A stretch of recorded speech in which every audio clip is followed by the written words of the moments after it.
তাদের সবার সব গুনাহ আমি মাফ করে দিলাম। তো আমরা যে গত জুমার পর থেকে এই যে 3টা থেকে টানা প্রায় এখন কয়টা বাজে 7:15, এই সময়টা কিন্তু আমাদের চলেই যেত, তাই না? আমরা যদি আজকে না আসতাম আমাদের কিন্তু চলেই যেত, কিন্তু সুবহানাল্লাহ, আল্লাহ আমাদেরকে এনেছেন এবং প্রায় 3 ঘন্টা প্লাস 4 ঘন্টা প্লাস আমরা সলা পড়েছি, আমরা একসাথে আলোচনা করেছি, আল্লাহর কথা শুনেছি, রাসূলুল্লাহ সাল্লাল্লাহু আলাইহি ওয়াসাল্লামের ব্যাপারে চিন্তা করেছি।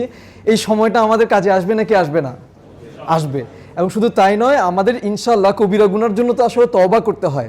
আমার কবিরা গুনার জন্য কি করতে হয়? তওবা করতে হয়, তাই না? কবিরা গুনার জন্য তওবা করে ঠিক করতে হয়। আমার স্টুডেন্ট আছে এখানে, আমি ওদেরকে পরপর পেইন দিব। সো কবিরা গুনার জন্য তওবা করে সেটা ঠিক করে ফেলতে হয়। এবং এরকম সিচুয়েশনে যেখানে আল্লাহ বলেছেন যে সব গুনাহ মাফ করে দিবেন, সেগুলো হচ্ছে কবিরা গুনাহ বাদে বাকি যত গুনাহ আছে সব। এটা কে বলেছেন? এটা স্কলাররা বলেছেন এই ফাইন্ডিংসটা। তো আমরা মন থেকে হামদ করবো এই কারণে যে আল্লাহ সুবহানাহু ওয়া তাআলা আমাদেরকে তৌফিক দিয়েছেন এরকম একটা প্রোগ্রামে আসার জন্য, ডিসিশন নেওয়ার জন্য। আলহামদুলিল্লাহ, আলহামদুলিল্লাহ। একই সাথে আমার খুব আসলে কান্না পাচ্ছিল, খুব বুক মোচড়াচ্ছিল। ইভেন এখন আমার চিন্তা হচ্ছিল যে আমি যদি বাসায় চলে যেতে পারতাম। আজকে গত 3টা সেশনে এত ইনসাইট পেয়েছি আমি, আমার মনে হচ্ছিল আমার নতুন করে আবার পড়াশোনা শুরু করতে হবে। I never thought in this manner. এত নতুন নতুন পার্সপেক্টিভ আজকে এসছে। শিবলি ভাইয়াকে তো আমি শুনি বোধহয় 2009-10 থেকে, আমি জানি না ভাইয়া কবে থেকে ফেসবুকিং করছেন, বাট আমি সেই সময় থেকে, এবং ভাইয়া যখন ইউটিউবের ভিডিওগুলো দেখাচ্ছিলেন, আমি এগুলো সব ভিডিও দেখেছি আসলে একদম সেই ছোটোবেলা থেকে। আমার নিজের ছোটো ভাই আছে এখানে, আমার মনে আছে আমি আমার ছোটো ভাইকে নিয়ে, আমার ফ্যামিলি আব্বু আম্মুকে নিয়ে একসাথে বসে বাসায় ভিডিওগুলো দেখতাম। সো ভাইয়া একটা একটা দেখাচ্ছেন, আমার মেমোরি হিট করছে। Then I was listening to Arif ভাই এখানে আছেন। I am a big fan of him. আলহামদুলিল্লাহ, আল্লাহ আপনাকে কবুল করুন।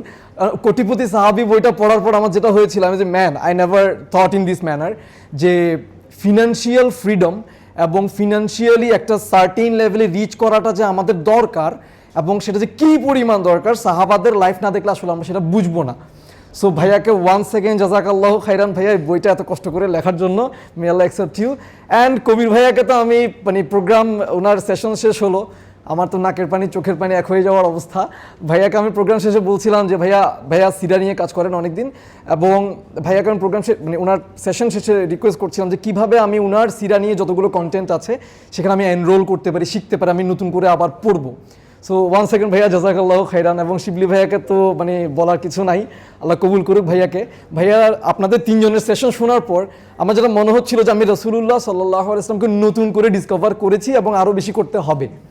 সো একটা খুব দুঃখ লাগছিল যে আমি আমার আত্মীয় স্বজন 14 গোষ্ঠী সবাইকে কেন নিয়ে আসলাম না। আমি একটি স্কুলে পড়াই 2015 থেকে, আমি মনে আছে আমার 2015-এর জানুয়ারিতে আমার অনার্স মাস্টার্স কমপ্লিট হয়। আমি থিসিস সাবমিট করি 15 তারিখে। 17 তারিখে আমাকে একটা স্কুল দয়া করে সেখানে পড়ানোর সুযোগ দেয়। তো সেখানে আমি এখন পর্যন্ত পড়াচ্ছি আলহামদুলিল্লাহ, আমি কাজ করার সুযোগ পেয়েছি আলহামদুলিল্লাহ। আমার আফসোস হচ্ছিল যে আমি কেন সব টিচারকে ধরে বেঁধে এখানে নিয়ে আসি নাই, কারণ টপিকগুলো junior school, senior school, middle school, parent হিসেবে তো আমাদের জানতেই হবে। আবার দিনের একটা সময় আমাদের বাচ্চারা কোথায় কাটায়? স্কুলে কাটায়, আমাদের কাছে কাটায়। সো আমার টিচাররাও যদি এটা জানতে পারে কীভাবে বাচ্চাদের সাথে কথা বলতে হবে, আমাদের স্কুলে আমরা সিরা পড়াই, আমাদের স্কুলে আমরা ইসলামিক স্টাডিজ পড়াই, এগুলো যে আরও ক্রিটিক্যাল থিঙ্কিংয়ের থ্রুতে আমরা যে বাচ্চাদেরকে আরও অনেক বেশি হেল্প করতে পারবো, এই সুযোগটা মনে হচ্ছিল, আমার আফসোস হচ্ছিল যে আমি আমার টিচারদেরকে দিতে পারি নাই। সো আমি আয়োজক ভাই যারা আছেন, নাইম ভাই আছেন, ভাই আমার নাম ভুলে গেছি, বলেন, মুকাদ্দেস ভাই, আল্লাহ আপনাদেরকে কবুল করুন। আমি জানি এই প্রোগ্রামটা অ্যারেঞ্জ করতে আপনাদের কী পরিমাণ কষ্ট মধ্য দিয়ে যেতে হয়েছে, আমি এটা জানি, অল্প স্বল্প জানি, খুব বেশি জানি না, ইমরান নাইম ভাইয়ের কাছ থেকে শুনেছি। সো আমরা সবাই অ্যাজ এ কমিউনিটি এটাও কিন্তু চিন্তা করতে পারি এরকম প্রোগ্রাম আরও বেশি বেশি কীভাবে অ্যারেঞ্জ করা যায়, আমরা ভাইদেরকে কীভাবে সাপোর্ট দিতে পারি, হেল্প করতে পারি। কবির আনোয়ার ভাই বললেন না, এক একজনের স্কিলটা এক এক দিকে, কারো হয়তো টাকা আছে, সে টাকা দিয়ে হেল্প করবে, কারো হয়তো ডিজাইনিং সেন্স খুব ভালো, সে ডিজাইন করে হেল্প করবে, ওনারা দেখলাম যে camera and all this things নিয়ে এসছে, কেউ হয়তো এটা দিয়ে সাপোর্ট দিচ্ছে। আমাদের কিন্তু এরকম ঝামেলাগুলো তো আমরা ফেস করি। তো এই যে এগিয়ে আসা, it's an amazing thing. So আমি আমার সেশনটা শুরু করার আগে আপনাদেরকে একটা জিনিস একটু কানেক্ট করতে চাই, সেটা হচ্ছে আমরা একটা তো ছবি নিশ্চয়ই দেখতে পাচ্ছি সবগুলো স্ক্রিনে, রাইট? তো এটা কিন্তু আমার ডিজাইন করা না। তাহলে দেখেন আজকে যে একটা প্রোগ্রাম হচ্ছে, এখানে এমন একজনের একটা ইনপুট আছে যেটা আমি পারি না, সেটা একটা ডিজাইনার করে দিয়েছে আমাকে, দয়া করে আল্লাহ তাকে কবুল করুন, আমিন। সো সুবহানাল্লাহ, এইভাবে আমরা যেন একটা কমিউনিটি বিল্ড করি। তো আমার আজকের পয়েন্টটা, আজকে যে টপিকটা নিয়ে ইনশাআল্লাহ আল্লাহ যদি আল্লাহ যেন আমাকে কথা বলার তৌফিক দান করেন, আমিন।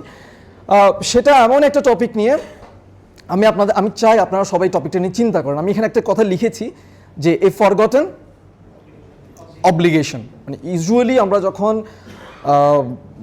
অব্লিগেশন কথাটা মানে আরবিকে যখন বলি, আমরা ফরজ কথাটা বলি, তাই না?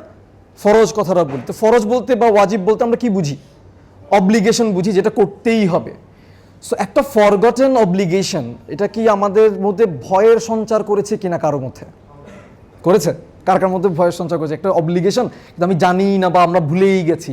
কেউ ভয় পেয়েছিলেন কিনা এই টপিকটা দেখার পর? কেউ ভয় পান নাই, মাশাআল্লাহ, সবাই সাহসী। একজন পাইছে, আলহামদুলিল্লাহ, জাযাকাল্লাহু খাইরান।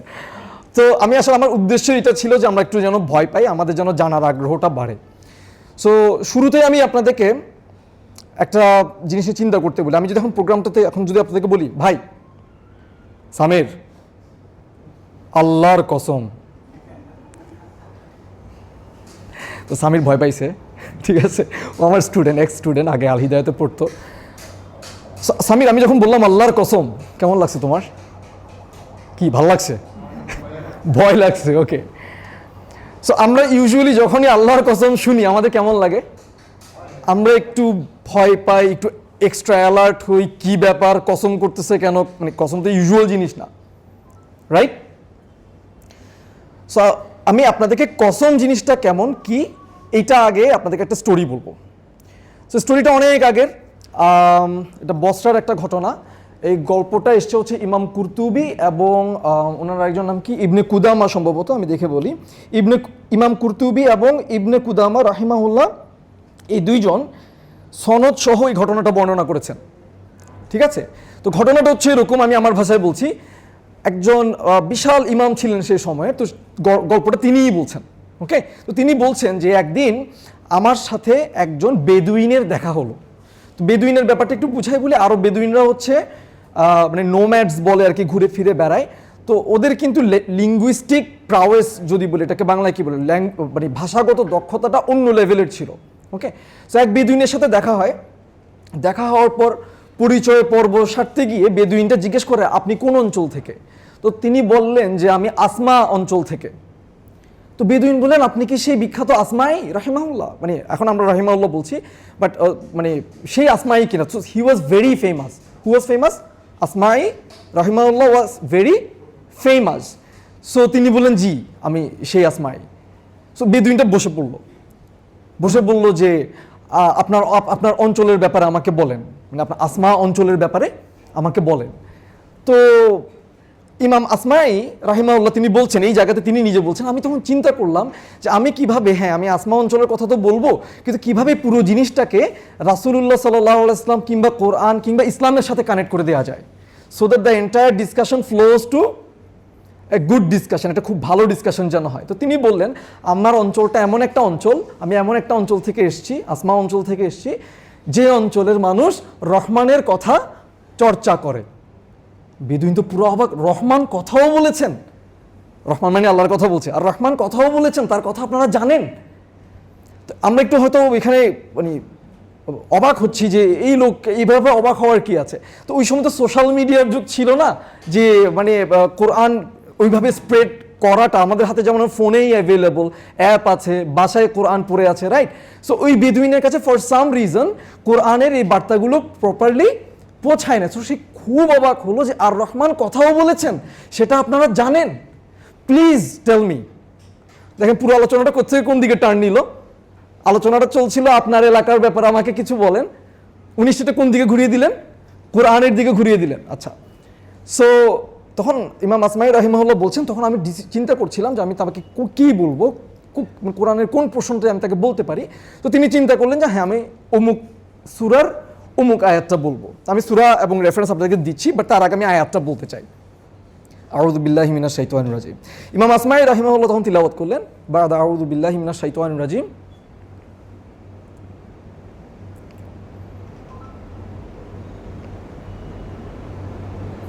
ওয়াফিস সামাই রিজকুকুম ওয়া মা তুআদুন।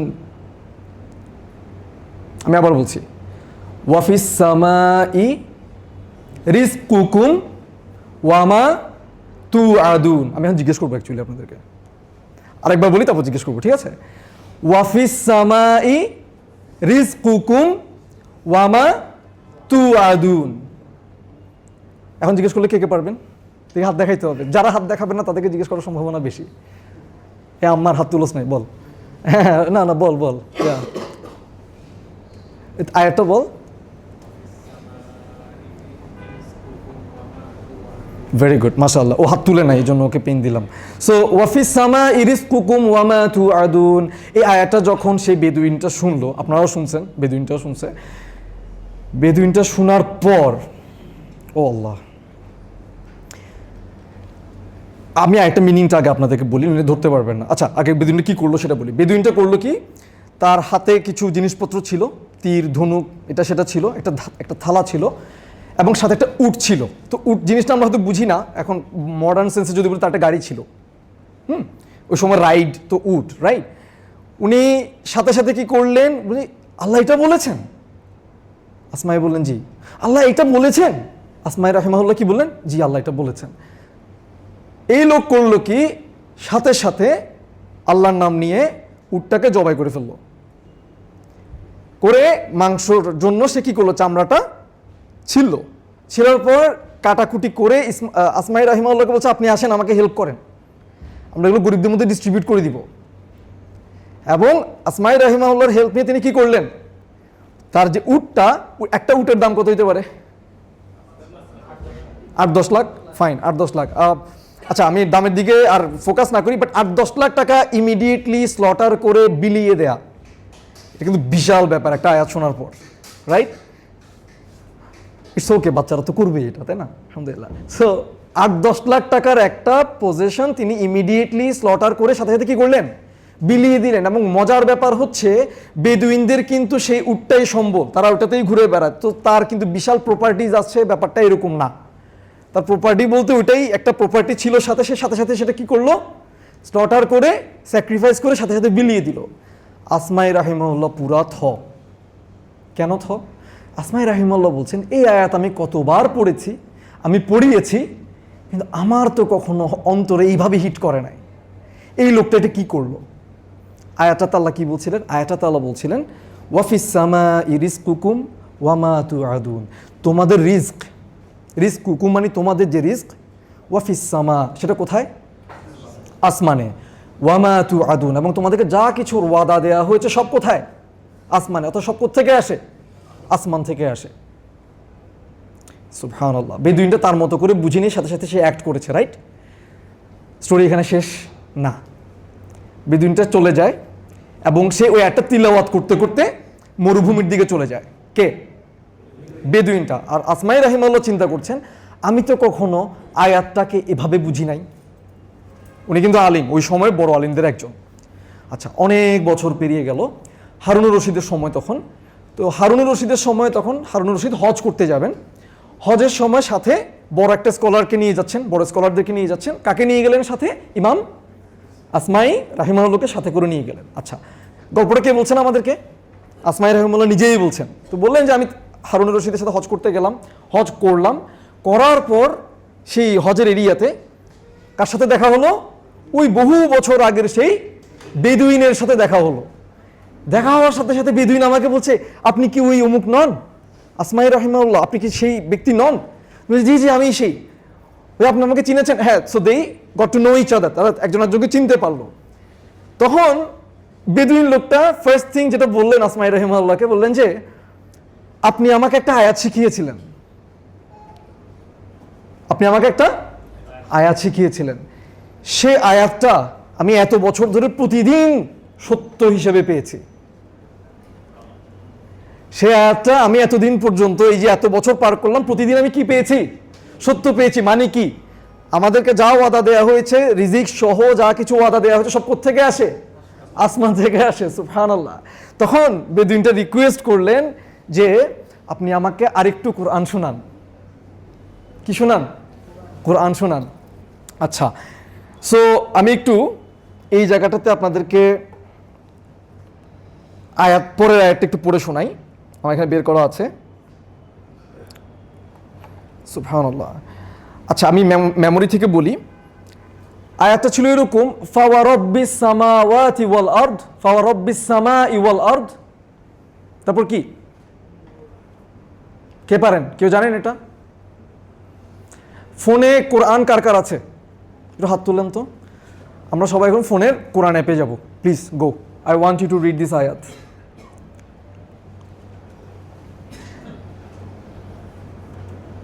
দেখা যাচ্ছে 51, 22, 23। প্লিজ আমি চাই আপনি দ্বিতীয় আয়াতটা 23 নাম্বার আয়াতটা নিজে পড়েন। ফাওয়ারাব্বিস সামাই ওয়াল আরদ দিয়ে শুরু হবে। I'm giving you 30 seconds.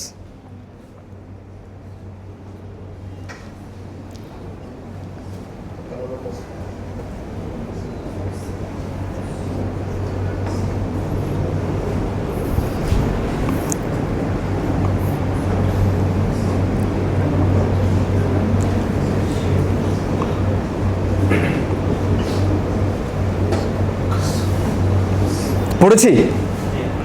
কার কার পড়া হয়েছে? একজন, দুইজন। ওকে, আই এম ওয়েটিং। ওকে, 3, 4, 5 অনেকে পড়েছেন। ওকে, আর 10 সেকেন্ডস, আরও 10 সেকেন্ড দিচ্ছি। বের করছো? পাইছো? ওকে, তুই পাইছোস? আলহামদুলিল্লাহ। সো একটু ডিসকাস করি। ফাওয়ারাব্বিস সামাই ওয়াল আরদ ইন্নাহু লাহাক্কুম মিসলা মা আন্নাকুম তানতিকুন। কেমন?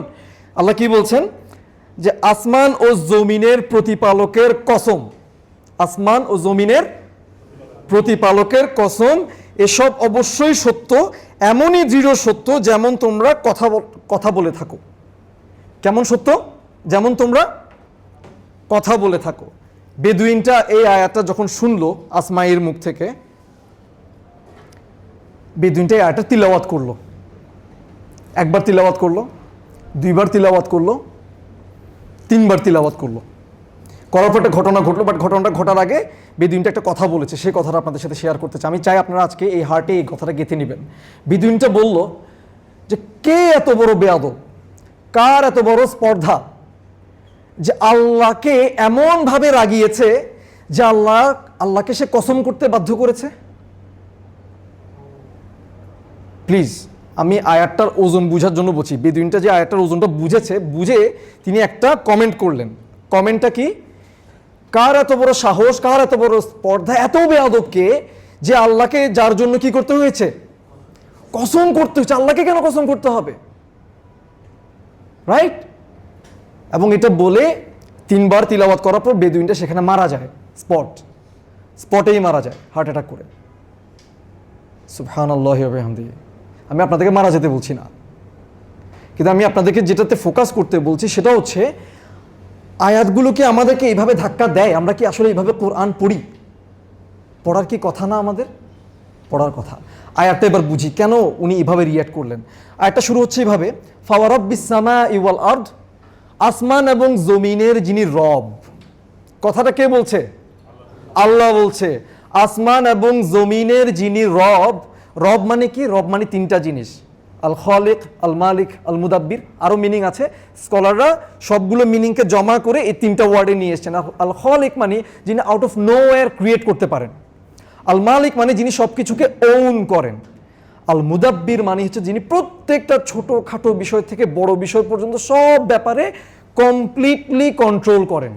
আল মুদাব্বির মানে কি? ছোটোখাটো বিষয় থেকে বড় বিষয় পর্যন্ত সব কিছু যিনি কমপ্লিটলি কি করেন? কন্ট্রোল করেন। সো তিনি রব। রব মানে তিনি শুধু ক্রিয়েট করেছেন তাই নয়, তিনি সব ওন করেন তাই নয়, তিনি সব কিছু পুঙ্খানুপুঙ্খভাবে কি করেন? কন্ট্রোল করেন, টেক কেয়ার করেন। বুঝেছি এটুকু? তো আল্লাহ বলছেন সেই রবের কসম। আল্লাহ বলছেন যে আসমান এবং জমিনের সেই রবের কসম। এরপর কি বলেছেন? ইন্নাহু।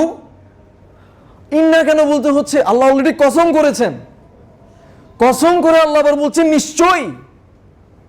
মজার ব্যাপার হচ্ছে নিশ্চয়ই দিয়ে আমরা কখনো কোনো বাক্য গঠন করি না লাইফে। আপনি গত 1 মাসে যত কথা বলছেন, প্লিজ থিঙ্ক অ্যাবাউট ইট। আপনি কখনো বলেন না নিশ্চয়ই আমি ভাত খেয়েছি, নিশ্চয়ই আমি স্কুলে যাব। Do you talk like that? তো এগুলো হচ্ছে ট্রান্সলেশনের প্রবলেম। মানে এগুলো অবসলিট কিছু ওয়ার্ড, এই জন্য আমরা কানেক্ট করতে পারি না। নিশ্চয়ই কথাটা এত ভারী, আমরা যখন দেখেছি কিনা কখনো খুব সিরিয়াস বক্তব্য দিতে গিয়ে ডেফিনেটলি আমরা এটা করব, আমাদের এটা করতেই হবে। আমরা এভাবে কথা বলি না? ইন্না কথাটা হচ্ছে এরকম ভারী একটা কথা, এইভাবে এমফেসিস দিয়ে বলা। সো দেখেন আল্লাহ অলরেডি কসম করেছেন, রাইট? কসম করে আবার কি বলছেন? ইন্নাহু, নিশ্চয়ই তিনি। ডাবল এমফেসিস কিনা? নিশ্চয়ই তিনি। তারপর কি বলছেন? লা হাক্কুন। দেখেন হাক্কুন বললেই হয়ে যেত, হাক্কুন মানে ট্রু, সত্য। লা অ্যাড করেছে। আমরা যারা আরবিক একটু একটু পড়েছি আমরা জানি লা কেমন লা, লাম তাওকিদ, কেমন জোর দেওয়ার জন্য যে লাটা পড়তো, আল্লাহ আবার জোর দিচ্ছেন যে নিশ্চয়ই তিনি লা হাক্কুন, এবং এটা অবশ্যই সত্য। কি সত্য? মিসলামা বলেন আন্নাকুম তানতিকুন, মিসলামা আন্নাকুম তানতিকুন। মিসলাম মানে মিসল মানে হচ্ছে উদাহরণ, রাইট? কিসের মতো উদাহরণ? যেমন তোমরা কথা বলো, কথা বলার মতোই এটা সত্য। এবং এই সত্যটা বুঝাতে গিয়ে আল্লাহ কসম করলেন, জোর দিলেন, আবার জোর দিলেন। বেদুইনটা এই এতগুলো এমফাসিস নিতে পারলো না, সে ওখানে মারা গেল আয়াতের ওজনের কারণে। আসমাই রাহিমাহুল্লাহর যে কি দুরবস্থা এই ঘটনা দেখার পর, সেটা আমরা বুঝতেই পারছি। কারণ এই আয়াত তিনি সারা জীবন পড়িয়েছেন, তার তো কখনো এত ইম্প্যাক্ট হয় না। এবং তিনি এই ওভারওয়েলমিং এক্সপিরিয়েন্সটাই কিন্তু আমাদেরকে এই গল্পে বলছেন। আমি কি বুঝাতে পেরেছি? তো যেহেতু আয়াতটা এসছে, আয়াতটা নিয়ে একটু বলি। আমি যখন কথা বলছি, আপনাকে নিশ্চিত যে আমি কথা বলছি? কোনো ডাউট আছে আপনাদের? এই যে কোনো ডাউট নাই আপনাদের, আমারও ডাউট নাই যে আমি কথা বলছি। ঠিক তেমনি আমার রিজিক এবং সব কিছু, যা কিছুর ওয়াদা দেওয়া হয়েছে, সব যে আসমান থেকে আসে, সেটার ব্যাপারে কোনো কি নাই, কোনো ডাউট নাই। এটা হচ্ছে স্কলাররা একটা ফাইন্ডিং বললাম, আরেকটা ফাইন্ডিং শেয়ার করি। আর কিছু স্কলার বলছেন এটা আরেকটা মিনিং হচ্ছে এরকম, এই যে আমি কথা বলছি, কথা বলার সময় আমার জিহ্বা, আমার লাংস, আমার ভোকাল কর্ড, অনেক কিছু একটা কোঅর্ডিনেশন হয়ে আমি কথা বলছি, রাইট? ঠিক কিনা? আমার ডিভাইসেস ইউজ করে আমি কথা বলছি, ইয়েস? আমার এই ডিভাইস ইউজ করে আপনি কথা বলতে পারবেন? আপনার এই ডিভাইস ইউজ করে আমি কথা বলতে পারবো? আমার রিজিক আপনি নিতে পারবেন? আপনার রিজিকও আমি নিতে পারবো না। সো আমরা কথা বলার সাথে যে এই অনেকগুলো বিষয় কানেক্টেড না? সো রিজিক, আমার রিজিক আল্লাহ সব, পুরো ইউনিভার্স, সব কিছু ক্রিয়েট করা 50,000 ইয়ার্স আগে তিনি লিখে রেখেছেন। এটা আপনি আমার থেকে কেড়ে নিতে পারবেন না, আর আপনারটাও আমি কেড়ে নিতে পারবো না। সুবহানাল্লাহি ওয়া বিহামদিহি। তো এটা আমরা রিজিকের ওয়ার্কশপে এটা নিয়ে কথা বলি। রিজিকের ওয়ার্কশপ আমাদের 6 দিন ব্যাপী হয়। এটা হচ্ছে জাস্ট একটা ছোট আয়াতের ছোট দুইটা পার্ট। এটা নিয়ে অন্য কোনো দিন কথা বলবো। আজকের টপিক কিন্তু আমার এটা না, আমার আজকের টপিক এটা না। আমরা আজকের এতক্ষণ এত লম্বা কথা বলার কারণ হচ্ছে কসম বিষয়টা আপনাদেরকে বুঝানো। আল্লাহ যখন কসম করেন তখন বিষয়টা কি পরিমাণ ভয়াবহ এবং ভারী, আমাদের সেই ভারটা অনুভব হয় না। এই যে হয় না, সেটা অ্যাকনলেজ করা। ভাই আমি কি বুঝাতে পারলাম? এইটুকু কি বুঝছি? আমরা কসমের ভারটা অনুভব করি না কোরআন পড়ার সময়, রাইট? এখন থেকে অনুভব করা ট্রাই করবো ইনশাআল্লাহ, ঠিক আছে? আচ্ছা, এবার যাচ্ছি মূল টপিকে। মূল টপিকে যাওয়ার আগে আপনাকে একটা পয়েন্ট খেয়াল করতে বলি। আল্লাহকে আপনি ভালোবাসেন না? বলেন না বাসি, ঠিক আছে? রাসূলুল্লাহ সাল্লাল্লাহু আলাইহি ওয়াসাল্লামকে ভালোবাসেন না? বাসি, আলহামদুলিল্লাহ। তো এখন আল্লাহ যদি আপনাকে একটা কথা বলে, জাস্ট মনে করেন আল্লাহ জাস্ট সিম্পলি আল্লাহ আপনাকে বললেন, আপনি আল্লাহর সাথে সরাসরি কথা বলছেন। আল্লাহ আপনাকে যদি সরাসরি একটা কথা বলেন, সিম্পল কথা, আকিমিস সালাহ, সালাহ এস্টাবলিশ করো, এনাফ না আপনার জন্য? আল্লাহ আপনি বলছেন বাস খালাস, আমি অবশ্যই সালাহ কি করবো?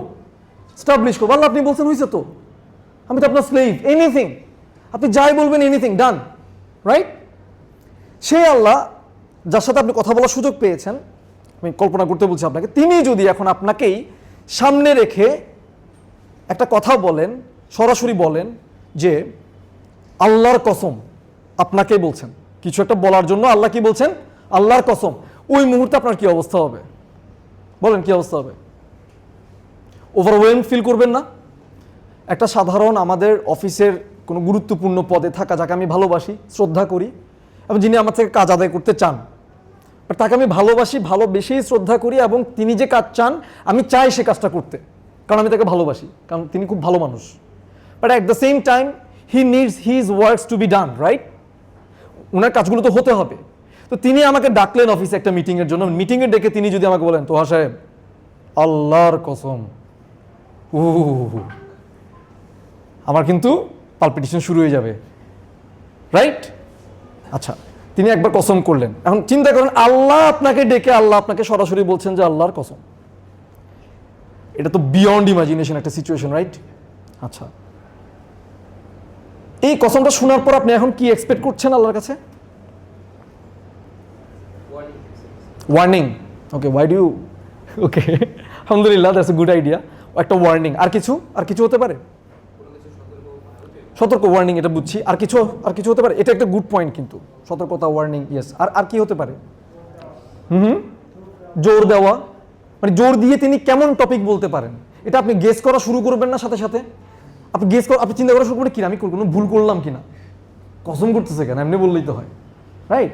তো নেক্সট সেন্টেন্স তিনি যেটা বলবেন সেটার জন্য আপনার অ্যান্টিসিপেশন এখন অনেক হাই, রাইট?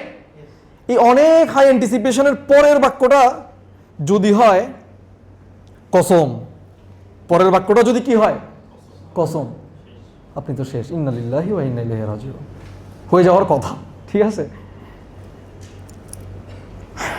দুটো কসম আপনি খেয়ে ফেললেন, মানে আপনার সামনে আল্লাহ দুটো কসম খেলেন। আপনার অলরেডি নিজেকে ডাম মনে হইতে পারে যে আমার জন্য আল্লাহকে অলরেডি দুটো কসম খাওয়া লাগছে, রাইট? এর পরের বাক্যটা তাহলে কি হইতে পারে? আপনি like super anticipation, excitement, right? পরের বাক্যটা কি জানেন? আবার কসম।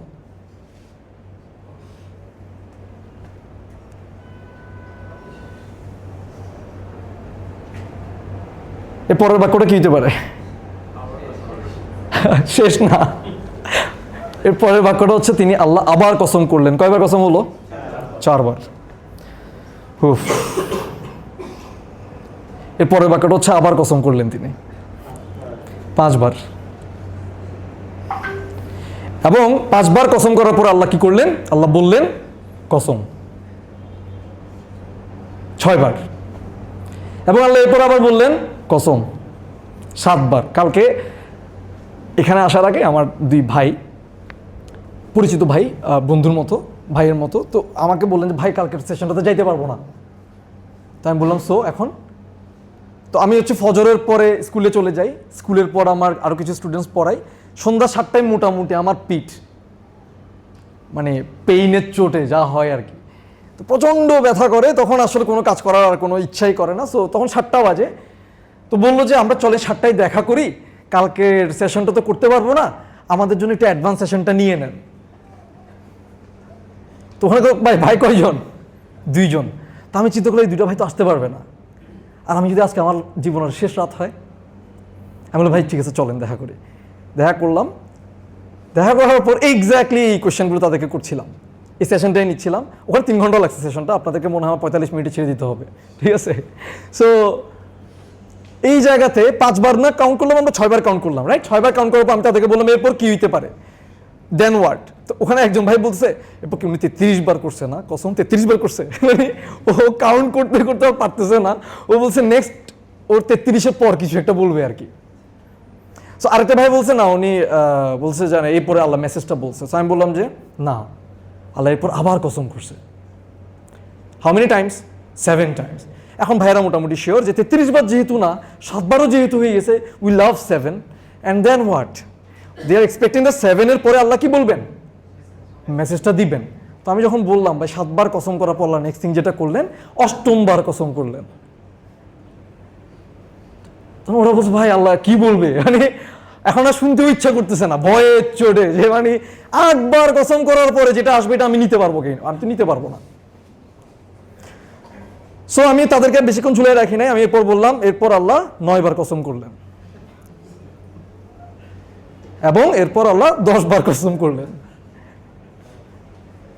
এবং এরপর আল্লাহ 11 বার কসম করলেন, এরপর 12 বার আর কসম করেন নাই। আলহামদুলিল্লাহ, আলহামদুলিল্লাহ, ঠিক আছে। তো 11 বার কসম।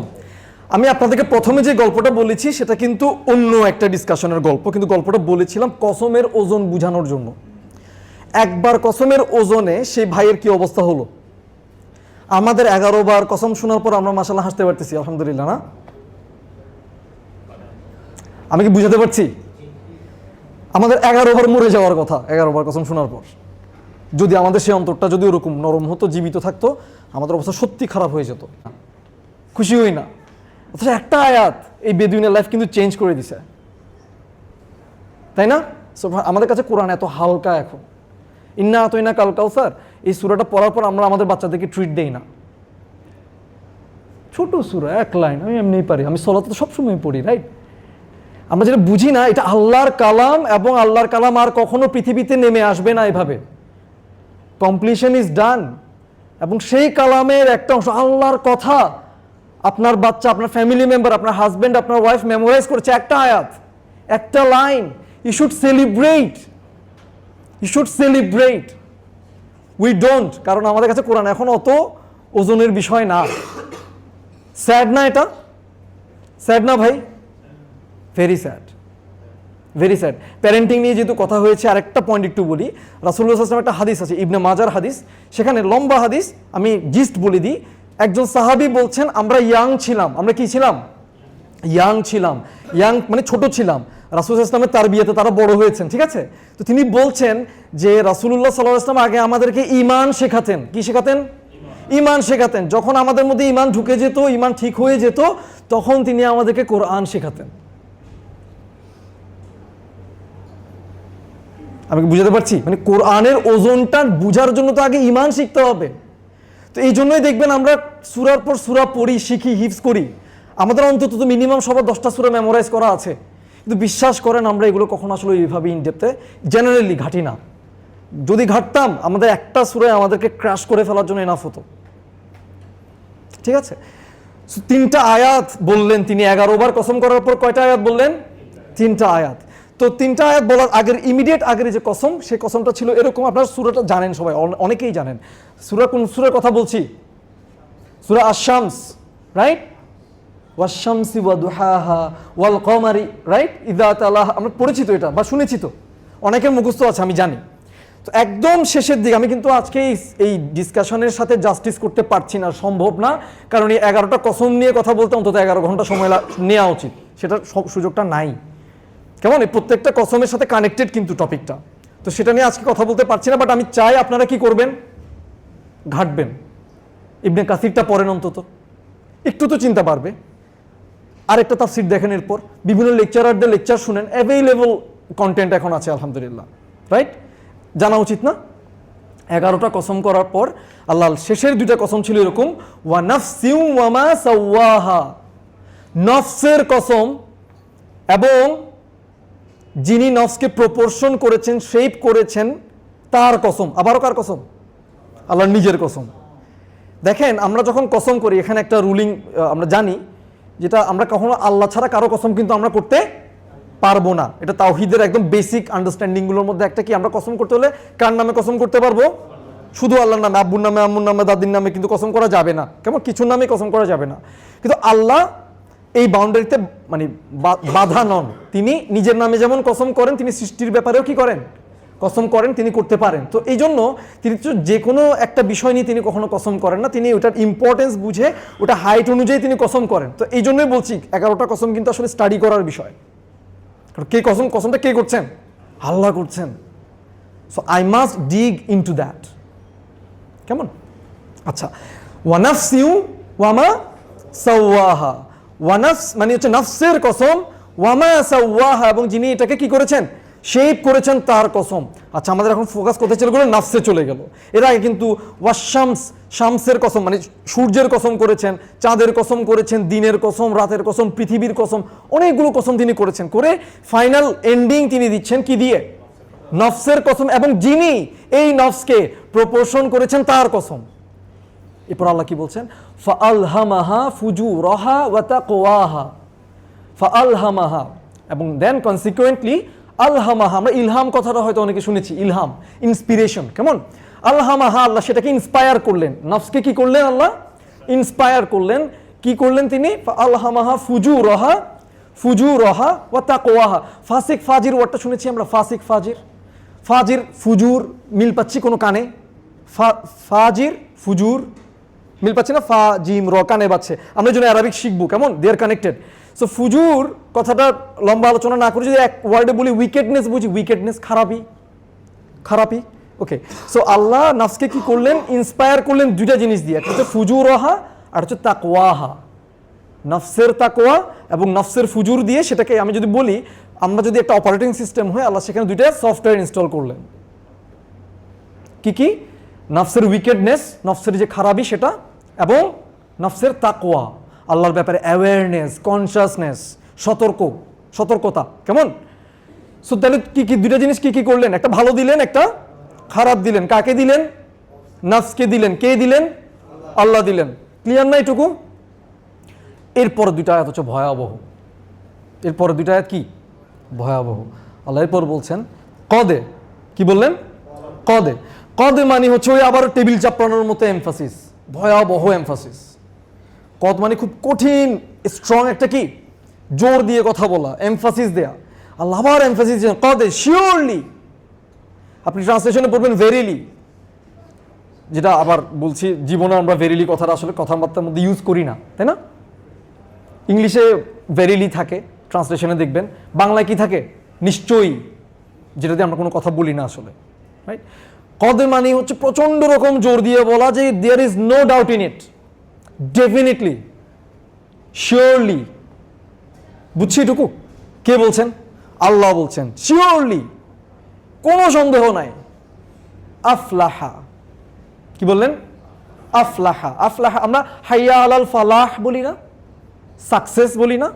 সাকসেসের জন্য অ্যারাবিক ওয়ার্ড কিন্তু আসলে শুধু একটা না, অনেকগুলো অ্যারাবিক ওয়ার্ড আছে। তার মধ্যে আমরা ফালাহ ওয়ার্ডটা চিনি। আরও একটা ওয়ার্ড আমরা চিনি, আমরা কোনো শুনেছি না, ফা ইজুন। কোরআনে ফা ইজুনের ট্রান্সলেশন দেখবেন সাকসেসফুল লেখা।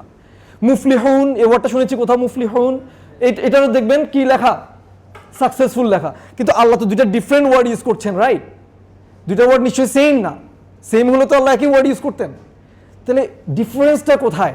ফাল্লাহ ইন অ্যারাবিক, ফাল্লাহ মানে হচ্ছে চাষি। ফাল্লাহ মানে কি? চাষি, কৃষক। তো কৃষক কি করে? চাষ করে। মাশাআল্লাহ, কৃষক চাষ করে। কেমন? কৃষক যে চাষ করে সেটা কি ইজি কাজ না কঠিন কাজ? বেশি কঠিন না কম কঠিন? অনেক কঠিন। তাকে প্রতিদিন সকালে উঠতে হয়, বেরোতে হয়, প্রচণ্ড রোদে হোক বৃষ্টিতে হোক, তাকে কী করতে হয়? মাঠে গিয়ে টানা কাজ করতে হয়, ঘাম ঝরাতে হয়। একদিন সে পুরো জমিটা কি করে? হাল চাষ করলো, দিনের পর দিন কয়েকদিন করলো, তারপরে সে হয়তো সেখানে কি দিল? সিডগুলো দিল, তারপরে আবার তাকে ফার্টিলাইজার দিতে হয়, পানি দিতে হয়, রাইট? এগুলো কি সহজ কাজ? আবার পোকামাকড় আসলো কি না টেক কেয়ার করতে হয়। কখনো কখনো ফেন্সিং বা বেড়া দিতে হয়, যাতে বাইরে থেকে কেউ এসে চুরি করতে না পারে বা গরু ছাগল খেয়ে ফেলতে না পারে। টেক কেয়ার করতে হয় যাতে এটা প্রপারলি গ্রুম করে, রাইট? সহজ না কঠিন? খুবই কঠিন। কনসিস্টেন্সি লাগবে এটাতে, না হঠাৎ করে একদিন করলেই হয়ে যাবে? কনসিস্টেন্সি লাগবে। এই কনসিস্টেন্টলি সে প্রতিদিন এত কষ্ট করার পর তাও যদি কপাল ভালো হয়, তাইলে বীজ থেকে কি উঠবে? চারা উঠবে। চারা উঠানোটা কি আপনার হাতে আছে? পারবেন আপনি একটা চারা গজাইতে? পারবেন না। সেই পুরো সময়টা সে কি করে? আল্লাহ আল্লাহ করে। আমার ধারণা নাস্তিক কোনো চাষি নাই। কি নাই? চাষি মানে এর সম্ভব না, কারণ সে এত বেশি নেচারের সাথে সে কানেক্টেড। সে জানে আমি আল্লাহ ছাড়া হবে না, আমার আল্লাহকে লাগবে। তো ন্যাচারালি সে আল্লাহকে ডাকতে থাকে। আমি যেটা বলছি, দেখেন, একটা ওয়ার্ড বোঝার জন্য এত কাহিনী করছি, কিন্তু কদ আফলাহা বুঝার জন্য করছি। তো চাষি কি করে? দিনের পর দিন, মাসের পর মাস কনসিস্টেন্টলি ডেইলি জমিতে গিয়ে চাষ করে, নিড়ানি দিয়ে, আগাছা পরিষ্কার করে, সার দিয়ে, পানি দিয়ে, বেড়া দিয়ে, আল্লাহ আল্লাহ আল্লাহ আল্লাহ আল্লাহকে ডাকতে ডাকতে ডাকতে ডাকতে ডাকতে কোনো গ্যারান্টি আছে যে তার ফসলটা বড় হবে এবং সে ঘরে তুলতে পারবে? ওয়ান ফাইন ডে বন্যা হবে, এভরিথিং ইজ গন। হয় না? হয় কিনা? আমাদের চাইতে ভালো কে জানে? বাংলাদেশে প্রচুর বন্যা হয়, রাইট?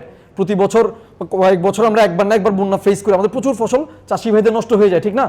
তাহলে এই এতগুলো অবস্টেকেল পার করে সে যেদিন ফসলটাকে পাকতে দেখে এবং সে যখন হারভেস্টিংটাকে মানে তার ফসলটাকে কি করে? তুলে আনে বাসায়, তখন সে নিজেকে কি মনে করে? আমি আজকে কি সাকসেসফুল, রাইট? আমার এতদিনের টানা পরিশ্রম এবং দোয়া আজকে কি পেল? সফলতা পেল। এই যে সফল, এখন আপনারও একটু শান্তি লাগতেছে, সে ঘরে তুলতে পারছে, রাইট? মনে হচ্ছে না একটা বিশাল জিনিস পার হয়েছে? আচ্ছা, এটা হচ্ছে আফলাহা, সে সফল হয়ে গেল। আল্লাহ কি বলছেন? ডেফিনেটলি, নো ডাউট দ্যাট, যে সে সফল হয়ে গেল। তো সফলতার জন্য আল্লাহ কেমন ওয়ার্ড ইউজ করছেন? চাষির জন্য যে ওয়ার্ডটা ইউজ করা হয় ফাল্লাহ, ওরকম একটা ওয়ার্ড ইউজ করছেন। তার মানে কি? সে যে সফল হবে, সফলতার জন্য তাকে কি করতে হবে? পরিশ্রম করতে হবে কনসিস্টেন্টলি। একদিন না একদিন পরিশ্রম করলে তারপর ঘুমাইলাম হবে না। রাইট? ফসলটাকে ধরে রাখতে হবে, ফসলটা যাতে নষ্ট না হয়, এদিকে সেদিকে ঢুকে যাতে কেউ খেয়ে না ফেলে, চুরি করে না নিয়ে যায়, সব রকম প্রিকশন তাকে নিতে হবে কিনা, তারপর আবার আল্লাহকেও ডাকতে হবে কিনা। ইয়েস, কদ আফলাহা, ডেফিনেটলি নো ডাউট দ্যাট সে সাকসেসফুল হয়ে গেছে। কে? মান, যে জাক্কাহা, যে একে পিউরিফাই করলো। কি করলো? পিউরিফাই করলো। কাকে পিউরিফাই করলো? নফসকে পিউরিফাই করলো। যে নফসকে পিউরিফাই, এখন কি মনে হয় যে নফসকে পিউরিফাই করা সহজ মনে হচ্ছে আপনার কাছে? আফলাহা ওয়ার্ডটার কারণে আপনার কাছে অলরেডি কঠিন মনে হচ্ছে না? এবং আল্লাহ কি গ্যারান্টি দিচ্ছেন যে এই নফসকে কি করলো? পিউরিফাই করলো, সে কি হয়ে গেল? সফল হয়ে গেল। And there is no doubt in it, এটা কোনো সন্দেহ নাই। সন্দেহ যে নাই, এটা কে ইনশিওর করছেন? আল্লাহ নিজে। কতবার কসম করার পর? 11 বার কসম করার পর। ইয়া আল্লাহ, 11 বার কসম করার পর আল্লাহ বলছেন যে এই নফসকে পরিশুদ্ধ করতেই হবে, করলেই কি পাবো? সফলতা পাবো। এবং সেই সফলতাটা কোনো ইজি সফলতা না, you have to work on it, এবং সেটা একটা সার্টেন মেথডে প্রপারলি করতে হবে, রাইট? সুবহানাল্লাহ। পরের আয়াত, ওয়াকাদে খাবা মান দাসাহা, ওয়াকাদে, ডেফিনেটলি। আবার আল্লাহ বলছেন ডেফিনেটলি। আচ্ছা, দুইবার ডেফিনেটলি না বললে হতো না? হতো কি না? হতো, কিন্তু আল্লাহ আবার ডেফিনেটলি বলছেন, আবার এমফেসিস দিচ্ছে। 11 বার কসম করার পর, একবার কদ বলার পর আবার আল্লাহ বলছেন ওয়াকাদে, এবং অবশ্যই কোনো সন্দেহ নাই, খাবা, যে নষ্ট করলো, ওয়াকাদে খাবা মান দাসাহা, মিনিং কি? ওয়াকাদে খাবা মানে সে ধ্বংস হয়ে গেল। খাবা মানে সে ধ্বংস হয়ে গেল। কে ধ্বংস হয়ে গেল? যে নফসকে নষ্ট করলো। নফসকে যে নষ্ট করলো, কোনো সন্দেহ নাই সে কি হয়ে গেল? ধ্বংস হয়ে গেল। কথাটা কে বলছেন? আল্লাহ বলছেন। আল্লাহ যদি আপনাকে 11 বার কসম করে এই কথা দুইটা বলতে হয়, এই কথা দুইটার জায়গা আপনার লাইফে কোথায়, কেমন হওয়া উচিত ছিল, কীরকম কেমন হওয়া উচিত ছিল, আর সেটা আসলে আছে কি না, আমি কি পয়েন্টটা বুঝাতে পারছি? আপনার কি মনে হয় আকিমিস সলাহ আল্লাহ যখন অর্ডার করেন, এটা আমাদের জন্য অব্লিগেটরি কিনা? আর আল্লাহ যে কথা 11 বার কসম করে বললেন, সেটা অব্লিগেটরি না? অব্লিগেটরি না ভাই? অবশ্যই অব্লিগেটরি। এবং এই অব্লিগেশনকে আমরা ভুলে গেছি কিনা? ভুলে গেছি, স্যাডলি ইয়েস। এবং দুঃখের বিষয়, আমরা আসলে এত বেশি এই টপিকটা নিয়ে ভণ্ডামি, নোংরামি, অসাধু বিষয় দেখেছি যে আবার টপিকটাই বাদ দিয়ে দিয়েছি লাইফ থেকে, অথচ এটা তো কোরআনের একটা টপিক। কেমন? সো আমাদেরকে তো এটা প্রপারলি এটা বুঝেও নিতে হবে এবং এটা নিয়ে কাজও করতে হবে, রাইট? সো আপনারা যারা পোস্টটা দেখেছেন, আপনারা জানেন এটার সাথে আরও একটা ভুলে যাওয়া ফরজ নিয়ে কথা বলার কথা আমাদের। সো এটা কিন্তু শেষ না।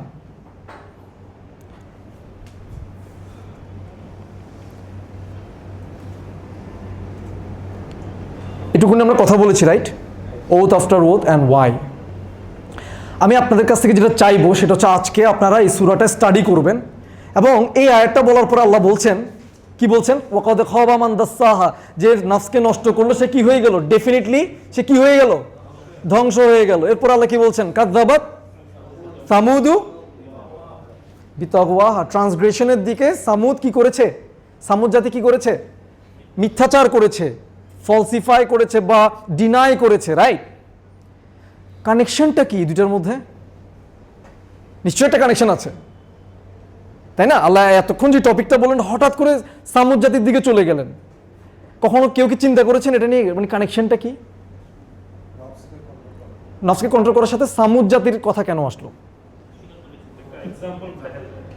এক্সাম্পলটা কিভাবে কানেক্টেড? ওদেরকে আল্লাহ ধ্বংস করছেন, রাইট? ওখানে একটা ঘটনা ছিল, উটনির ঘটনা। আমরা জানি তো সলিহ আলাইহিস সালামের সাথে উটনির একটা ঘটনা, কিন্তু এই নফসের সাথে এটা কি সম্পর্ক? বুঝেন পয়েন্টটা? মানে আমরা মনে হয় না যে এটা একটা টপিক, এটা একটা আলাদা টপিক, কিন্তু দুটো পুরোটা মিলে তো একটাই সূরা। নফসের যে পরিশুদ্ধি করলো সে জিতে গেল, সে সফল হয়ে গেল, আর নফসকে যে নষ্ট করলো সে কি হয়ে গেল? কোনো সন্দেহ নেই সে ধ্বংস হয়ে গেল। এরপরে আল্লাহ সামুদ জাতির টপিকে চলে গেলেন। নিশ্চয়ই দেয়ার ইজ এ কানেকশন। তো স্কলাররা বলছেন যে কানেকশনটা হচ্ছে সামুদ জাতি তাদের নফসকে কি করেছিল? কলুষিত করেছিল। কলুষিত করার আউটকামটা আমাদেরকে আল্লাহ কোথায় দেখাচ্ছেন? এই সূরাতে দেখাচ্ছেন। পুরা জাতি মিলে কলুষিত হয়ে গেলে এরকম আউটকাম আসে। আমাদের জাতিগতভাবে অবস্থা কি ভাই ভালো? আমাদের ভয় পাওয়া উচিত না? সো শিবলি মেহেদি ভাইয়ের একটা কথা আপনাদেরকে আবার রিমাইন্ডার দিতে চাই। উনি বলছিলেন যে আমাদের নিজেকে আগে কি করতে হবে? বাঁচাতে হবে। কু আনফুসাকুম, তোমাদের নফসকে, নিজেদের নফসকে আগে বাঁচাও।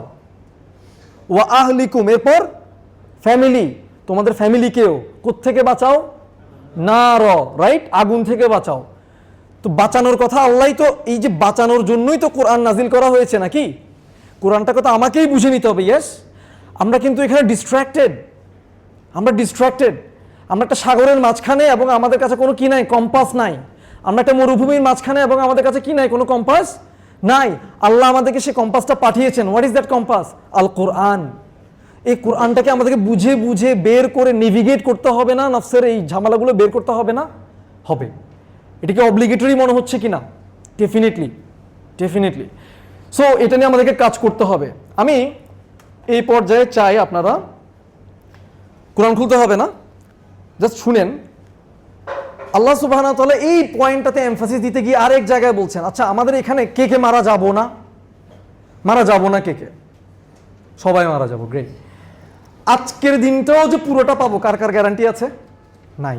কিন্তু we are living in a way as if আমরা আজকে বাসায় গিয়ে রাতের খাবারটা খেতে পারবো, তাই না? কিন্তু কবর নিশ্চিত কিনা আমাদের জন্য? মৃত্যু নিশ্চিত কিনা? কবর নিশ্চিত কিনা? হাসর নিশ্চিত কিনা? পুলসিরাতে পা রাখতে হবে নাকি হবে না? এই দিনগুলো আসতেছে আমাদের সামনে, এবং এই দিনগুলো আমাদের জন্য সবচেয়ে ইম্পর্টেন্ট দিন কিনা, যেগুলো আমাদের পার করতেই হবে। ইয়েস, করতেই হবে। এখন আমরা সেই দিন নিয়ে কথা বলবো, যে দিনটাকে বলা হচ্ছে হাসরের দিন। আল্লাহ বলছেন ইয়াউমা লা ইয়ানফাউ মালুন ওয়ালা বানুন। সেদিন কোন দিন? কিয়ামতের দিন, দাঁড়ানোর দিন। সেদিন কি হবে? ইয়াউমা লা ইয়ানফাউ, কোনো উপকারে আসবে না। মালুন, আমাদের সম্পদ কিছু কি হবে না? কোনো উপকারে আসবে না। ওয়ালা বানুন, আমাদের সন্তান সন্ততিও কোনো কাজে আসবে না। আমরা সারা জীবন আসলে এই দুইটা জিনিস নিয়ে মোটামুটি অবসেস থাকি। এটা হচ্ছে একটা ফিনান্সিয়াল ফ্রিডম, ফিনান্সিয়াল ইন্ডিপেন্ডেন্স। এটা ভালো, এটা খারাপ না। আমরা হালাল ভাবে এটা চাইবো, অবশ্যই চাইবো। এবং সন্তান সন্ততিরও একটা ব্যাপার আমাদের লাইফে ইনেট আছে। কিন্তু আল্লাহ কি বলছেন? On the day of judgment এই দুইটা জিনিস কোনো কাজে আসবে না। আল্লাহ বলছেন এরপর ইল্লা, এক্সেপ্ট, কাজে আসবে যদি একটা জিনিস ঠিক থাকে, কিন্তু কাজে আসবে না যদি একটা জিনিস ঠিক না থাকে। ইল্লা মানে এক্সেপ্ট, মান যে আতাল্লাহ, আল্লাহর কাছে আসবে, বিকলবিন সালিম, কি নিয়ে আসবে? একটা সুস্থ অন্তর নিয়ে যে আল্লাহর কাছে আসবে, সে ব্যতীত। What does it mean? It means আমাদের আসলে on the day of judgment কোনো কিছুই কোনো কাজে আসবে না যদি না আমরা আল্লাহর সামনে কি নিয়ে যাই? একটা সুস্থ অন্তর নিয়ে যদি আমরা যেতে না পারি, আমাদের কিন্তু পুরো লাইফটা বৃথা হয়ে যাবে। রাইট? আবারও বলছি, দুঃখের বিষয় আমরা জানিই না যে কলবুন সলিম আসলে এটা ইটস এ থিওরিটিক্যাল থিং।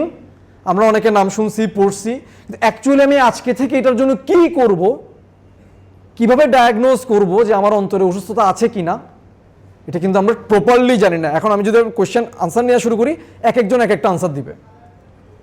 আমি কি বুঝাতে পারছি? সো ডিজিজ কি ডায়াগনোজ করা দরকার নাকি দরকার না? দরকার। একটা মানুষের ক্যান্সার হলে আমরা সবাই মিলে কত ট্রাই করি তাকে বাঁচানোর, রাইট? তো ক্যান্সারের কারণে তার হয়তো লাইফে 70 বছরের জীবন নষ্ট হয়ে যেতে পারে। 70 বছর সে কষ্ট পেতে পারে। আমি বোঝার জন্য বলছি, 70 বছর সে কি পেতে পারে? কষ্ট পেতে পারে। আল্লাহ আমাদের সবাইকে, সবার ফ্যামিলিকে হিফাজত করুন, আমিন। তো এই বিষয়টা নিয়ে আমরা কত সিরিয়াস থাকি। আমরা পুরো কমিউনিটি মিলে ট্রাই করি না ওনার ভাইয়ের ক্যান্সার ট্রিটমেন্টের সব খরচপাতি তুলে দেওয়ার জন্য? করি কিনা? সবাই টেনশন করি কিনা ভাইকে নিয়ে? কারো যদি হয়, করি না? তার চাইতে ভয়াবহ রোগ হচ্ছে অন্তরের অসুখ, যেটা আপনার 70 বছর না, 70 ট্রিলিয়ন বছরের চাইতেও বেশি সময় যেখানে থাকবেন সেটাকে ধ্বংস করে দিবে। সেটা কিসের অসুখ? কলবের অসুখ, কলবের অসুস্থতা। অথচ এই অসুস্থতা আমরা ডায়াগনোজ কেমনে করে জানি না। ডায়াগনোজ করার পরে কেমনে সুস্থ হব সেটাও জানি না। ঠিক কিনা বলেন? ঠিক। এটা অ্যাকনলেজ করতে হবে। তো আমাদের যে স্বল্পতাটা, এই যে একটা জ্ঞানটা নাই আমাদের, এটা তো আসলে অ্যাকনলেজ না করলে অন্তত ইস্তিগফারও তো করবো না। ঠিক না ভাই? অ্যাকনোলেজ করতে হবে তো যে আমি জানি না, আমার জানতে হবে এটা, রাইট? চেষ্টা করতে হবে তো। তাহলে এটার জন্য আমরা কাজ করব, কলবুন সালিমের জন্য আমরা কি করব? কাজ করব অ্যাক্টিভলি ইনশাআল্লাহ। আচ্ছা, আরেকটা সূরা, এটা হচ্ছে সূরা নাম্বার 79। আল্লাহ বলছেন ফাআম্মা মান তগ, কি জানি আজকে এটা রিসেট করছেন, ভাই মনে রিসেট করছেন শুরুতে, আমার মানে চোখে পানি চলে আসছে, ইট ওয়াজ নট প্ল্যান্ড। উনি আজকে যে তিলাওয়াত দিয়ে পুরো প্রোগ্রাম শুরু করেছেন, উনি কিন্তু এই সূরার এই পোর্শনগুলোই তিনি করেছেন। সুবহানাল্লাহ, আই ওয়াজ থিঙ্কিং লাইক শুরু হয়েছে এটা দিয়ে, এখন শেষ হচ্ছে এটা দিয়ে। আল্লাহ বলছেন ফাআম্মা মান তগ, যে ট্রান্সগ্রেস করলো, যে সীমা লঙ্ঘন করলো, কেমন কি বলছেন তার ব্যাপারে? ওয়া আথারুল হায়াতাদ দুনিয়া, এবং কি বলেন? ওয়া আথারুল হায়াতাদ দুনিয়া মানে কি? দুনিয়ার জীবনকে কি দিল? প্রাধান্য দিল, প্রায়োরিটি দিল। দিই কিনা আমরা সীমা লঙ্ঘন করি কিনা? আমাদের এই জনপদে মানে আল্লাহর বিরুদ্ধে যুদ্ধ ঘোষণা করা হয় সুদের মাধ্যমে, না? আমার সুদ নেয়া দেয়া এটা তো আল্লাহ হারাম করেছেন, এবং সূরা বাকারাতে পাবেন, আমরা যদি ভুল না হয়ে থাকে সূরা বাকারাতেই থাকার কথা, যে সুদ দেয়া নেয়ার এই যে সুদের ব্যাপারটাকে আল্লাহর বিরুদ্ধে যুদ্ধ ঘোষণা করার কথা হিসেবে উল্লেখ করা আছে। এই জনপদে এই যে আল্লাহর বিরুদ্ধে যুদ্ধ ঘোষণা করার মতো প্রতিষ্ঠান আছে নাকি নাই? নাই?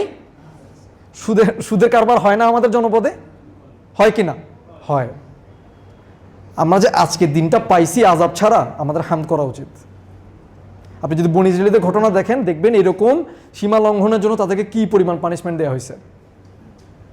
শনিবারের ঘটনা আমরা জানি, ওরা শনিবার একটা সীমা লঙ্ঘন করছিল, রাইট? ওদেরকে মাছ ধরতে মানা করছিল, and they played a trick. So long story short, তাদের ওইটা ছিল ইবাদতের দিন। তাদেরকে কি করা হয়? পানিশমেন্টটা কেউ জানেন? তাদেরকে চেঞ্জ করে, তাদেরকে ডিফর্ম করে দেওয়া হয় তাদের বডিকে, রাইট? আমাদের এই ভয়টা হয় না। আপনি দেখবেন জুমার দিন অনেক দোকান, অনেক মার্কেট খোলা থাকে। জুমা চলাকালীন অনেক দোকান, অনেক মার্কেট খোলা থাকে। আমরা কি জানি যে আসলে জুমার সময়ে বেচা কিনা করা? আমরা জানি। আমাদেরকে ভয় পাওয়া উচিত না ভাই? আমাদের যে পিউরিফিকেশন হয় না, এটাকে আমরা বুঝতে পারছি। কাজ করতে হবে না এটা নিয়ে? কারণ বিপদ আসলে তো শুধুই মার্কেটের উপর, ওই ব্যক্তির উপর আসবে না, অ্যাজ এ কমিউনিটি আমাদের সবার উপর। আল্লাহ হিফাজত করুন। আজকে যে আসে নাই বিপদ, আলহামদুলিল্লাহ।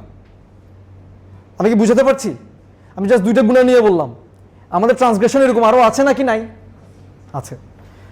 আতারুল হায়াতাদ দুনিয়া, এবং দুনিয়ার লাইফকে যে প্রায়োরিটি দিবে, আল্লাহ কি বলছেন এরপর? ফাইন্নাল জাহিমা হিয়াল মাওয়া, নিশ্চয়ই কোনো সন্দেহ নাই, আল্লাহ এখানে ইন্না বলছেন, নিশ্চয়ই কোনো সন্দেহ নাই, আল জাহিম মানে জাহান্নাম হবে হিয়াল মাওয়া, তার বাসস্থান হবে তার। ক্লিয়ার এটুকু? এরপর আল্লাহ বলছেন, একই সূরার পরের আয়াত, আল্লাহ বলছেন ওয়া আম্মা মান খাফা মাকামা রাব্বিহ, এবং যে ব্যক্তি, এখন পজিটিভটা একটু আগে আমরা জাহান্নামের থ্রেট শুনলাম, রাইট? আল্লাহ এরপর বলছেন ওয়া আম্মা মান খাফা মাকামা রাব্বি, আল্লাহর সামনে দাঁড়ানোকে যে ভয় করবে। ইনশাআল্লাহ আমরা সবাই আল্লাহর সামনে দাঁড়ানোকে তো ভয় করি। আমি চাই না আল্লাহর সামনে দাঁড়াতে, আই বিলিভ আপনিও চান না আল্লাহর সামনে দাঁড়াইতে। On the day of judgment আমরা দাঁড়াতে চাই, আমরা জান্নাতে দাঁড়াতে চাই, জান্নাতুল ফিরদাউসে দাঁড়াতে চাই। আল্লাহ আমাদের সবাইকে কি দিয়ে দিন? বিনা হিসাবে জান্নাতুল ফিরদাউস দিয়ে দিন, আমিন। কিন্তু on the day of judgment আল্লাহর সামনে দাঁড়ানো, এটা কিন্তু খুব টাফ একটা টাইম, রাইট? আল্লাহ বলছেন যে মান খাফা, ভয় করবে, মাকামা রব্বি, তার রবের সামনে দাঁড়ানোকে সে কি করবে? ভয় করবে।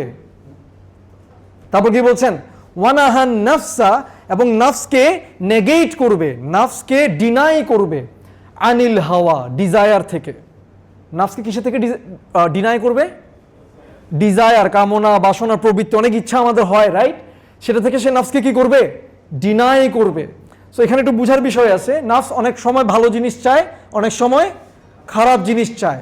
তো আমরা তো আল্লাহ সুবহানাহু ওয়া তাআলা যে শরিয়া আমাদের জন্য যে গাইডেন্স পাঠিয়েছেন, সেটার সাথে অ্যালাইন করে এরকম চাওয়া যদি নাফস চায়, ফর এক্সাম্পল নামাজের টাইম হয়েছে, আপনার নামাজ পড়তে ইচ্ছা করছে, এটা তো ভালো ডিজায়ার, এটাকে ডিনাই করবেন?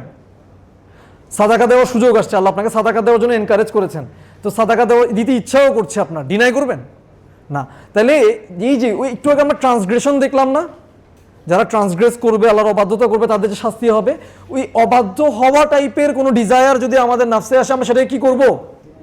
ডিনাই করব। কেন? আল্লাহ কি বলছেন? ওয়ানাহান নাফসা, যে ব্যক্তি আল্লাহর সামনে দাঁড়ানোকে ভয় করেছে এবং নফসকে ডিজায়ার থেকে কি করেছে?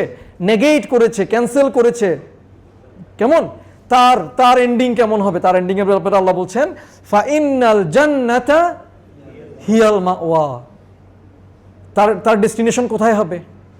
জান্নাতে হবে। ইনশাআল্লাহ আমাদের সবার ডেস্টিনেশন জান্নাতে হবে, কিন্তু তার আগে কাজ আছে। নফসটাকে কি করতে হবে? পবিত্র করতে হবে, এবং এটা লম্বা প্রসেস, এটা একটা বই পড়লে হয়ে যাবে না। ওকে, মুভিং অ্যাহেড।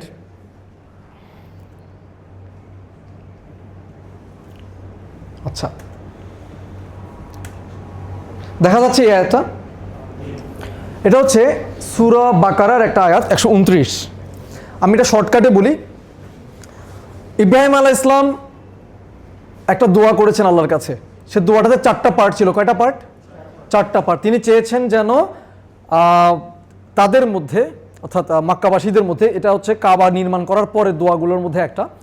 সো তিনি বলছেন এমন একজন রসুলকে পাঠান যে 4টা কাজ করবে। কাজটা কি কি? নাম্বার 1, নাম্বার 2, নাম্বার 3 এবং নাম্বার 4। আমি আবার বলি, ইব্রাহিম আলাইহিস সালাম দোয়া করলেন, আল্লাহ আপনি এমন একজন রসুলকে পাঠান যিনি নাম্বার 1 করবেন, নাম্বার 2 করবেন, নাম্বার 3 করবেন, নাম্বার 4 করবে। এরপর আল্লাহ একই সূরাতে একটু পরে আল্লাহ রিপ্লাইটা দিচ্ছেন কত নম্বর আয়াতে? 151 নম্বর আয়াতে আল্লাহ বলছেন আল্লাহ রসুলকে পাঠিয়েছেন, তোমাদের মধ্যে আল্লাহ কি পাঠিয়েছেন? রসুলকে পাঠিয়েছেন। অর্থাৎ ইব্রাহিম আলাইহিস সালামের এই দোয়া আল্লাহ কি করেছেন? কবুল করেছেন। করে আল্লাহ বলছেন সে 4টা কাজ করবে। কি কি করবে? নাম্বার 1 করবে, নাম্বার 4 করবে, নাম্বার 2 করবে, নাম্বার 3 করবে। আমি একটা জিনিস চেঞ্জ করেছি, খেয়াল করেছেন? থ্যাংক ইউ ভাই, আলহামদুলিল্লাহ। ভাই 2-3 মিনিটে শেষ হবে না, কি করবো? আমি ট্রাই করছি ইনশাআল্লাহ। ওকে, সো ইব্রাহিম আলাইহিস সালামের দোয়াটা ছিল এরকম, নাম্বার 1, নাম্বার 2, নাম্বার 3, নাম্বার 4। আল্লাহ বলছেন আমি রসুল পাঠিয়েছি তোমাদের মধ্যে, অ্যান্ড সেই রসুল কি করবে? Number 1, number 4, number 2, number 3 shift করলেন না আল্লাহ? একটা কি শিফট করলেন সেটা একটু খেয়াল করাই দিই। এটা আপনার বাসায় গিয়ে পড়বেন, এটা হোমওয়ার্ক বলেন যাই বলেন, এটা করতে হবে। আল্লাহ করলেন কি, ইব্রাহিম আলাইহিস সালামের দোয়াতে ওয়ায়ুযাক্কিহিম ছিল সবার শেষে, যে তিনি এই রসুল তাদেরকে কি করবেন? পবিত্র করবেন। আল্লাহ সেটাকে সেকেন্ড পয়েন্টে নিয়ে আসলেন, ইয়াতলু আলাইহিম আয়াতিহি, ইয়াতলু আলাইকুম আয়াতিনা, সে মানে আমার আয়াত তিলাওয়াত করবে এবং তোমাদেরকে পবিত্র করবে। এরপর ওয়ায়ুআল্লিমুকুমুল কিতাবা ওয়াল হিকমা, তোমাদেরকে কোরআন এবং কিতাব এবং হিকমা শিক্ষা দিবেন। এই শিক্ষা দেওয়ার ব্যাপারটা ছিল আগে, ওয়ায়ুযাক্কিহিম ছিল ইব্রাহিম আলাইহিস সালামের দোয়াতে পরে। আল্লাহ ওয়ায়ুযাক্কিহিমকে কোথায় নিয়ে আসছেন? আগে নিয়ে আসছেন। তাহলে আপনার কি মনে হয় যে একটা নবী পাঠানো লাগছে আপনাকে পবিত্র করার জন্য, এবং সে পবিত্রতার ইম্পর্টেন্ট এত বেশি যে আল্লাহ সেখানে একটা শিফট করলেন, সেটা অ্যাকচুয়াল দোয়ার যেখানে পজিশনটা ছিল সেটা শিফট করে আল্লাহ কোথায় নিয়ে আসলেন? 2 স্টেপ আগে নিয়ে আসলেন। ইম্পর্টেন্ট মনে হচ্ছে? আলহামদুলিল্লাহ। বাট প্লিজ এটা নিয়ে একটু ঘাটাঘাটি করবেন সবাই। আচ্ছা, এখন যেটা বলবো সেটা হচ্ছে, এতক্ষণ আমরা আল্লাহকে নিয়ে কথা বললাম এবং একটা ফরজ নিয়ে কথা বললাম। ফরজটা কি? অব্লিগেশনটা কি? নাফসের পরিশুদ্ধি। এখন নাফসের পরিশুদ্ধিতে আমি একটা কথা বললাম, অমুক একটা কথা বললো, তমুক একটা কথা বললো, সেটা উত্তম নাকি আল্লাহ কি বললো, তার মেসেঞ্জার কি বললো সেটা উত্তম? আল্লাহ এবং তার মেসেঞ্জার যেটা বলবেন, কারণ নাফসের বিষয়, পরিশুদ্ধির বিষয়টা কে ভালো জানেন? আল্লাহ ভালো জানেন। এটা তো গাইবের ব্যাপার, আমরা তো নাফস দেখি না চোখে, রাইট? তাহলে এটা কিভাবে পরিশুদ্ধি করতে হবে এটা কে ভালো জানেন? আল্লাহ ভালো জানেন। আমাদের রসুল আমাদেরকে এই নাফসের পরিশুদ্ধির ব্যাপারে জন্য দোয়া শিখিয়েছেন, আমরা সেটা শিখে নিব। আল্লাহুম্মা, ও আল্লাহ, আতি নাফসি তাকওয়াহা, আপনি আমার নাফসে কি দিয়ে দেন? তাকওয়া দিয়ে দেন। তারপর আল্লাহুম্মা আতি নাফসি তাকওয়াহা ওয়া যাক্কিহা, আল্লাহ আপনি এটাকে পিউরিফাই করে দেন। ও আল্লাহ, আল্লাহুম্মা আতি নাফসি তাকওয়াহা ওয়া যাক্কিহা ওয়া আনতা খায়রু মান যাক্কাহা ওয়া আনতা ওয়ালিয়ুহা ওয়া মাওলাহা, আপনি তো এটা গার্ডিয়ান অ্যান্ড অল। এটা লম্বা এটা দেখবেন, এই দোয়াটা করবেন। আমি বলছিলাম আমরা চাষির মতো পরিশ্রম করার কথা, সাথে দোয়াও করার কথা না? তাহলে চেষ্টা করব, কাজ করব, এফোর্ট দিব, অ্যান্ড দেন সাথে দোয়াও করব, কারণ আল্লাহর কাছ থেকে তৌফিক লাগবে। আল্লাহই আসলে পিউরিফাই কে করবেন? আল্লাহই করবেন, বাট আমাকে আমার পার্টটা করতে হবে। ক্লিয়ার এটা? ওকে, এখন বলি রাসূলুল্লাহ সাল্লাল্লাহু আলাইহি ওয়াসাল্লাম, আমি তো শুরুতে বলছিলাম আল্লাহ যদি আপনার সাথে কথা বলেন আপনার কাছে সেটা ওজন কত বেড়ে যাবে, রাইট? আচ্ছা, রাসূলুল্লাহ সাল্লাল্লাহু আলাইহি ওয়াসাল্লাম যদি এখন আপনার সাথে কথা বলেন, সেটা গুরুত্ব আপনার কাছে কেমন হবে? অনেক হাই। এবং এই নাফসকে যদি আপনি পরিশুদ্ধ করতে চান, আপনাকে নলেজ লাগবে নাকি লাগবে না? লাগবে। আচ্ছা, রাসূল সাল্লাল্লাহু আলাইহি ওয়াসাল্লাম যদি আপনাকে ইউটিউব থেকে হয়ে যাবে, হবে? এখানে একটা ভুল করলে 70 বছরের সাফারিং না 70 ট্রিলিয়ন বছরের সাফারিং? 70 ট্রিলিয়ন বছর আমি বোঝার জন্য বলতেছি, ইটস অ্যাকচুয়ালি ইনফিনিটি। 70 ট্রিলিয়নও সেটার সামনে একটা ডট। বাট আমরা যেহেতু ট্রিলিয়ন বিলিয়ন বুঝি তাই আমি টার্মগুলো বলছি।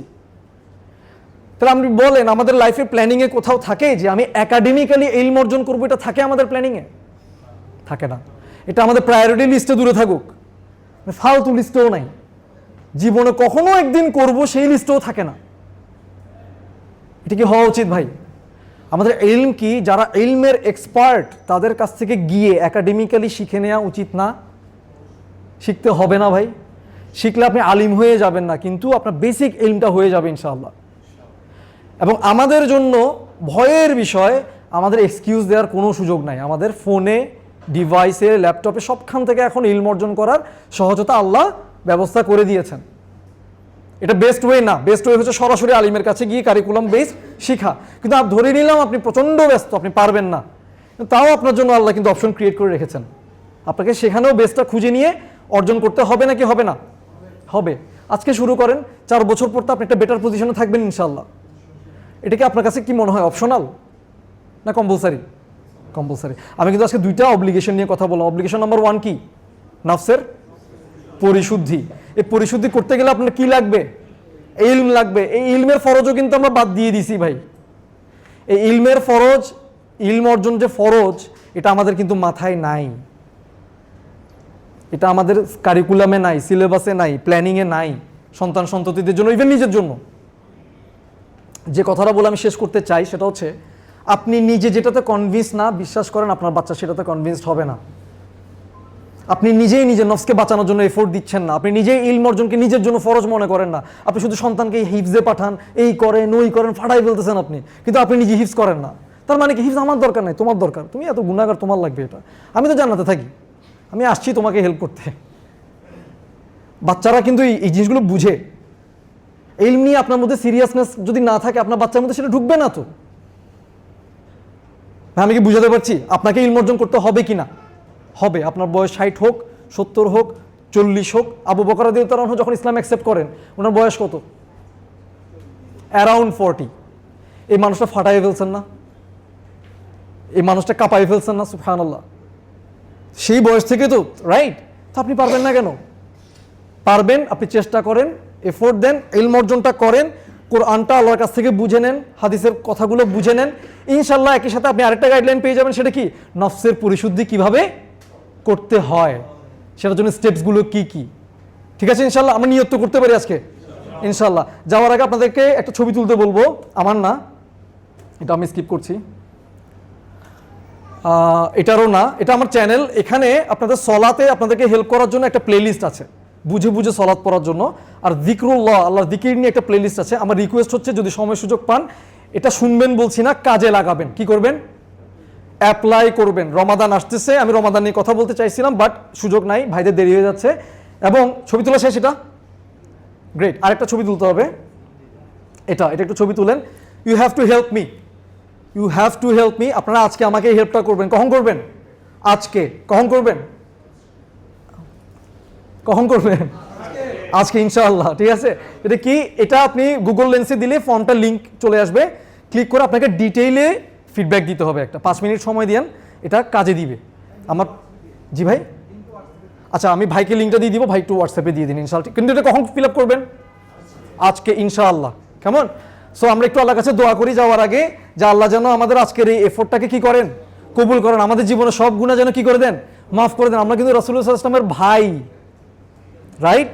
তো আমরা যেন ভাইয়ের মর্যাদার মতো যেন এই মুহূর্ত থেকে জীবনটাকে পার করতে পারি, এমপ্যাথি নিয়ে যেন লাইফটা লিড করতে পারি, এবং এমন সামর্থ্যবান হতে পারি যেন আমার কারণে আরো 10 জন মানুষ সামর্থ্যবান হয়ে যায়। ঠিক আছে ইনশাআল্লাহ? সুবহানাকাল্লাহুম্মা ওয়া বিহামদিক, আশহাদু আল্লা ইলাহা ইল্লা আনতা, আস্তাগফিরুকা ওয়া আতুবু